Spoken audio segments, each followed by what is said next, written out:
नमस्कार दोस्तों, मैं advocate Vishnudhari Singh legal channel में आप सभी दर्शकों का स्वागत करता हूं। दोस्तों, आज मेरे वीडियो बनाने का टॉपिक है पैतृक संपत्ति बेचकर जो नई संपत्ति खरीदी जाती है वह भी पैतृक ही कहलाती है। दोस्तों, आइए इसे हम समझते हैं सुप्रीम कोर्ट का जजमेंट इस पर क्या कहता है। दोस्तों, वीडियो में आगे बढ़ने के पहले हम पैतृक संपत्ति की व्याख्या कर लेते हैं। दोस्तों, पैतृक संपत्ति वह संपत्ति होती है जो विगत 4 पीढ़ियों से, पूर्वजों से हमारे पास अविभाजित रूप से प्राप्त होती है। यानी वह संपत्ति जो पूर्वजों से हमारे पास विरासत में मिली है, उत्तराधिकार में मिली है, लेकिन उस संपत्ति में अभी तक बंटवारा नहीं हुआ है, यह संपत्ति पैतृक संपत्ति कहलाती है। दोस्तों, इस संपत्ति में भी पारिवारिक व्यवस्था के चलते लोग अलग अलग बिना बंटवारा किए हुए भी संपत्ति का जोत कोड़ करते हैं, लेकिन परिवार शामिलात रहता है, ज्वाइंट हिंदू फैमिली रहता है, अलग अलग लोग खेती बाड़ी भी करते हैं, अलग अलग लोग भोजन भी बनाते हैं, लेकिन फिर भी परिवार की संयुक्त संपत्ति शामिलात ही मानी जाती है। तो आइए दोस्तों, अब देखते हैं उस परिस्थिति में कि किसी भी व्यक्ति को पारिवारिक व्यवस्था के तहत कहीं हिस्सा मिला और अपने उस हिस्से को, अपने उस पैतृक संपत्ति को बेच करके वह व्यक्ति कहीं नई संपत्ति खरीदता है, तो क्या वह जो नई संपत्ति है वह उसकी निजी संपत्ति मानी जाएगी या वह पैतृक संपत्ति ही मानी जाएगी। दोस्तों, इसी पर आज का वीडियो है और इसी पर हम सुप्रीम कोर्ट का जजमेंट आपके समक्ष पेश करेंगे। दोस्तों, इस पर 3-4 ऑनरेबल सुप्रीम कोर्ट के लैंडमार्क जजमेंट है 2003 से लेकर के 1976 तक का। ये सारे जजमेंट हम अभी आपके समक्ष प्रस्तुत करने जा रहे हैं। अब प्रश्न उठता है दोस्तों कि कब नई खरीदी हुई संपत्ति पैतृक मानी जाएगी। जब पैतृक संपत्ति बेचकर नई संपत्ति खरीदने में पूरा पैसा पैतृक संपत्ति का ही लगे, तब वह संपत्ति पैतृक संपत्ति मानी जाएगी। दूसरा दोस्तों, जब परिवार शामिलात हो, यानी हिंदू अनडिवाइडेड फैमिली में बंटवारा नहीं हुआ हो, अगर वह परिवार शामिलात है लेकिन किसी एक व्यक्ति के नाम पर संपत्ति खरीद ली गई हो, चाहे वो पिता हो या बड़े पुत्र हो, वैसी परिस्थिति में वह संपत्ति जो बड़े पुत्र या पिता के नाम पर खरीदी गई है वह संपत्ति ही शामिलात परिवार की संयुक्त संपत्ति कही जाएगी। दोस्तों, संपत्ति खरीदते समय संपत्ति खरीदने का इरादा क्या था। दोस्तों, किसी के नाम पर संपत्ति खरीद दी जाती है, ऐसा आप देखे होंगे, पहले भी ऐसा होता था और आज भी हो रहा है कि पिता अपने नाम पर पैतृक संपत्ति एक जगह बेच करके कहीं शहर में मकान खरीद लिया या कहीं शहर में जमीन खरीद लिया, तो क्या वह संपत्ति पैतृक ही है।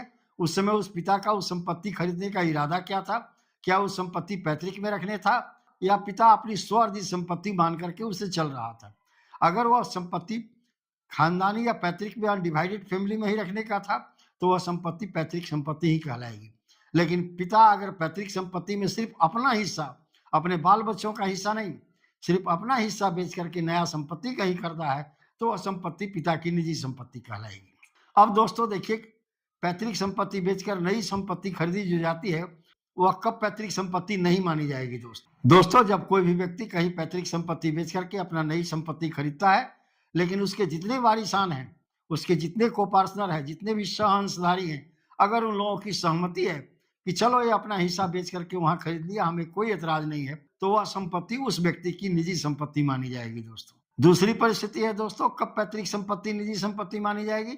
जब परिवार में कानूनी रूप से बंटवारा हो चुका हो।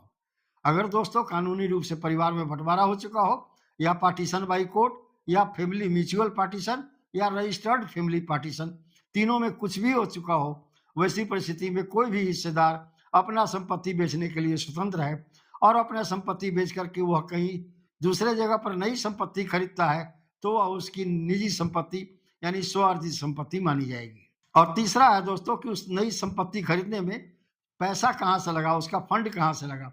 क्या शामिलात परिवार की संयुक्त संपत्ति बेचकर खरीदी गई या उस व्यक्ति की निजी कमाई से वह संपत्ति खरीदी गई।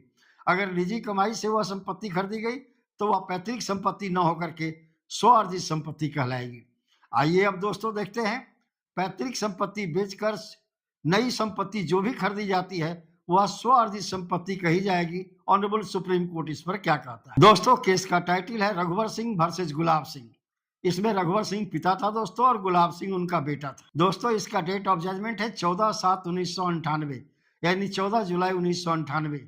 इसका साइटेशन नंबर है दोस्तों, मैं साइटेशन नंबर आप लोगों को इसीलिए देता हूं ताकि आप भी इस साइटेशन नंबर से गूगल पर चले जाएंगे, साइटेशन नंबर देंगे, यह केस आपके समक्ष उपस्थित हो जाएगा। तो इसका साइटेशन नंबर है दोस्तों AIR 1998 सुप्रीम कोर्ट 2401 14/7/1998 का ये जजमेंट है दोस्तों। इस केस में हुआ था क्या दोस्तों, रघुवर सिंह जो पिता था वह 2 शादी किया था। पहली संपत्ति से उसे एक पुत्र थे। उसके बाद पहली पत्नी के मरने के बाद रघुवर सिंह ने दूसरी शादी की। दूसरी शादी से भी उसे 2 पुत्र और 1 पुत्री हुई दोस्तों। रघुवर सिंह की पत्नी जिद करने लगी कि हमें आप शहर में जमीन खरीद दीजिए। रघुवर सिंह के पास अपना पैसा तो था नहीं। रघुवर सिंह ने क्या किया कि पैतृक संपत्ति बेच करके ही अपने नाम पर संपत्ति खरीद लिया। यानी रघुवर सिंह ने अपने नाम पर संपत्ति शहर में खरीद लिया और खरीद लेने के बाद वह उस संपत्ति का वसीयत अपने पत्नी के नाम कर दिया कि मेरे मरने के बाद इस संपत्ति की उत्तराधिकारिणी मेरी पत्नी होगी, यानी दूसरी पत्नी होगी। तो उसके पहले पत्नी से जो पुत्र उत्पन्न था गुलाब सिंह, उसने कहा कि पिताजी यह तो मेरी भी संपत्ति पैतृक संपत्ति से बेचकर खरीदे हैं, इसमें मेरा भी हिस्सा होगा। पिता ने कहा कि नहीं, यह संपत्ति तुम्हारी सौतेली माँ की है, चूंकि यह संपत्ति मेरी स्वार्जित है, मेरे नाम से खरीदी हुई है। गुलाब सिंह उसके बाद ट्रायल कोर्ट के अंदर में प्लेंट फाइल करता है, केस फाइल करता है रघुवर सिंह के अगेंस्ट में और उस जमीन के खरीदार के अगेंस्ट में। दोस्तों ट्रायल कोर्ट भी गुलाब सिंह के पक्ष में फैसला दे देता है कि पैतृक संपत्ति बेच करके जो नई संपत्ति खरीदी गई है वह संपत्ति भी पैतृक ही कहलाएगी, इसलिए इस संपत्ति में गुलाब सिंह का भी हिस्सा हुआ। तब रघुवर सिंह हाई कोर्ट के अंदर में अपील फाइल करता है दोस्तों।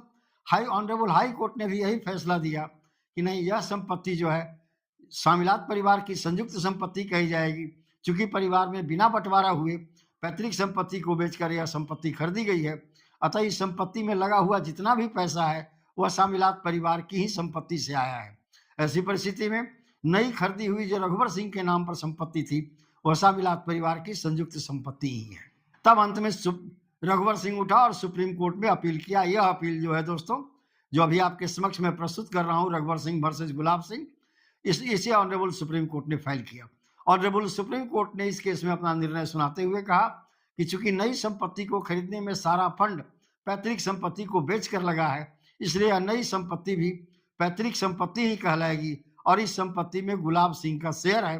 रघुवर सिंह जो अपने पत्नी के नाम पर वसीयत किया है उस वसीयत को ऑनरेबल सुप्रीम कोर्ट ने निरस्त कर दिया, वॉइड डिक्लेयर कर दिया।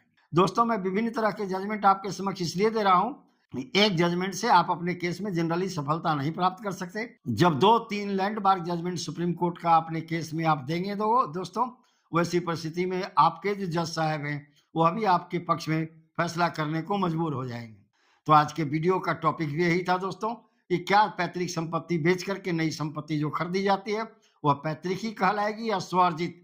तो दोस्तों इस प्रकार आज का यह वीडियो यहीं पर संपन्न हुआ।